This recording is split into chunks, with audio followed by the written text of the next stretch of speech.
Imagine waking up one day and the world is suddenly silent. No birds chirping, no wind rustling leaves, not even the hums of everyday life. That's universally eerie, right? That's the start of our protagonist's journey, a journey from silence to noise. A seemingly common day was ironically the most uncommon, as a sudden onset of inexplicable hearing loss knocked their life, initially slipping them into an unfamiliar, silent world. This is the story of a shift from a quiet world to an unrelenting barrage of phantom noises brought by tinnitus. It was like replacing one villain with another.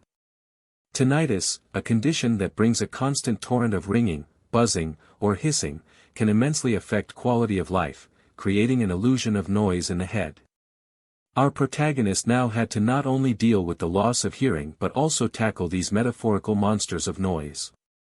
By exploring their journey, we may find inspiration in the face of adversity, courage amid incessant, unsettling noise.